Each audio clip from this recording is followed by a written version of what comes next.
Hello friend. आज हम पढ़ेंगे inside the atom. Fifth lesson है 8th क्लास का, जिसमें हम एटम के बारे में पढ़ने वाले हैं।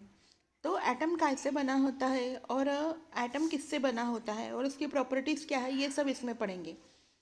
तो जो मैटर है वो सारे मॉलिक्यूल्स से बना होता है और मॉलिक्यूल्स जो होता है वो एटम से बना होता है।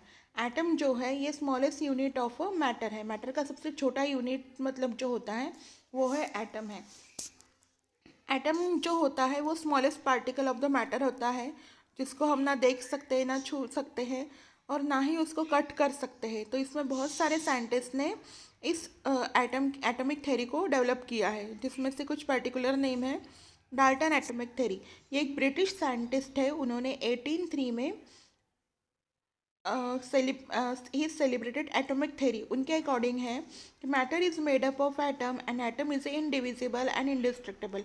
उन्होंने कहा है कि मैटर जो है वो एटम से बना है, मतलब एटम जो है पूरे एटम की वजह से मैटर बना है और एटम को हम इनडिविजिबल और इंडिस्ट्रक्टेबल नहीं कर सकते और ना ही उसको नेक्ड आंखों से देख सकते, उसको कंपाउंड माइक्रोस्कोप से देखना पड़ता है। तो ये डाल्टन की एटॉमिक मॉडल है। सेकंड, जैसे यहाँ पे बूंदी का लाडू का एग्जाम्पल दिया है। जैसे बूंदी जो होती है, एक बूंदी जो होती है वो होती है एटम, और पूरा लड्डू जो होता है वो होता है मॉलिक्यूल्स। आगे जो थॉमसन ने कहा है कि एटम जो होते हैं, एटम के अंदर इलेक्ट्रॉन न्यूट्रॉन और प्रोटॉन तो रहता ही है, लेकिन उनके अकॉर्डिंग उन्होंने इलेक्ट्रॉन को सर्च किया जो एक निगेटिव चार्ज पार्टिकल से, मतलब उन्होंने कहा है कि एटम के अंदर एक निगेटिव चार्ज पार्टिकल है, उसको इलेक्ट्रॉन नाम दिया गया है।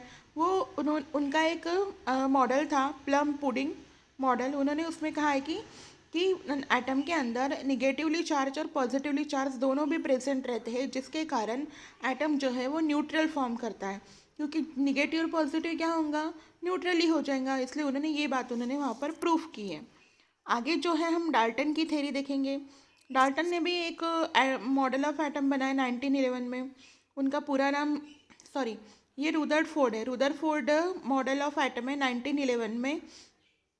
तो उन्होंने एटम के बारे में एक एक्सपेरिमेंट किया है, जो एक्सपेरिमेंट यहाँ पर एक्सप्लेन किया है। उन्होंने एक अल्फ़ा पार्टिकल इमिटर लिया है, एक गोल्डन फॉइल ली है और उसके आजू बाजू में फ्लोरेसेंट स्क्रीन दिखाई दी है। ये देख सकते हो आप, यहाँ पे फ्लोरेसेंट स्क्रीन दिखाई दी है और एक गोल्डन फॉइल और अल्फ़ा पार्टिकल इमिटर है। जो अल्फ़ा पार्टिकल इमिटर है वहाँ से अल्फ़ा पार्टिकल निकल रहे हैं, अल्फ़ा पार्टिकल निकल रहे हैं, लेकिन कुछ आप देख रहे होंगे, कुछ अल्फ़ा पार्टिकल जो है वो पूरे आर पार जा रहे हैं और कुछ रिफ्लेक्ट हो रहे हैं। तो क्यों ऐसा होता है वो देखते हैं अभी। तो उन्होंने कहा, ये एक्सप्लेन किया है, नीचे देखो एग्जाम्पल में दिया है कि जो ब्लू है वो पूरे इलेक्ट्रॉन है जो घूमते रहते हैं, वो घूमते रहते हैं, और बीच में जो रेड कलर का है वो न्यूक्लियस है।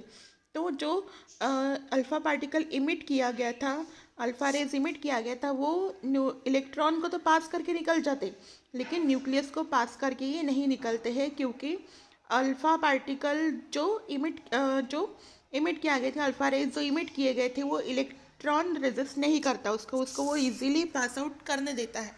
लेकिन जो न्यूक्लियस के अंदर मास होता है, उसके कारण जो कुछ रेज जो है वो रिफ्लेक्ट होके आई है, पूरी की पूरी रेज जो है पूरी तरह आर पार नहीं गई है, पूरी तरह ट्रांसफर नहीं हुई है, लेकिन कुछ जो रेज है वो रिफ्लेक्ट होके आई है बिकॉज ऑफ न्यूक्लियस, क्योंकि न्यूक्लियस में वेट होता है, मास होता है, उसके कारण वो उसको टकरा कर फिर से वापस आ गई है। लेकिन कुछ जो है फॉइल के बिल्कुल आर पार चली गई है। ये उनके कहने का मतलब है कि इलेक्ट्रॉन जो है वो किसी भी रेज को रेजिस्ट नहीं करता, लेकिन अगर न्यूक्लियस को अगर वो टकराती है तो वो रेजिस्टर करेगा। इस तरह इसको रुदरफोर्ड स्कैटर एक्सपेरिमेंट भी कहते हैं। यहाँ पे कुछ पॉइंट दिए, they are a positively charged nucleus centre of the atom.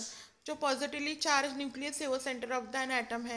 Atom the entire mass of atom concentrate, पूरा जो एटम का इंटायर मास होता है वो एटम का कॉन्सेंट्रेट इन द न्यूक्लियस होता है।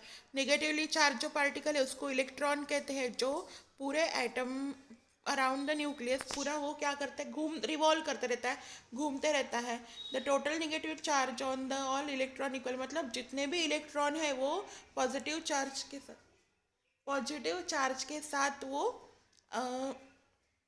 इक्वल हो जाते हैं, मतलब इलेक्ट्रॉन और न्यूट्रॉन यहाँ पर इक्वल हो जाते हैं, इसलिए जो एटम है वो न्यूट्रल बताया गया है।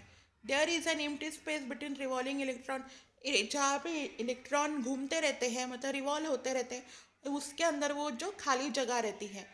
ठीक है, यहाँ पर हमारा रुदरफोर्ड्स न्यूक्लियर मॉडल भी ख़त्म होता है। Thank you very much.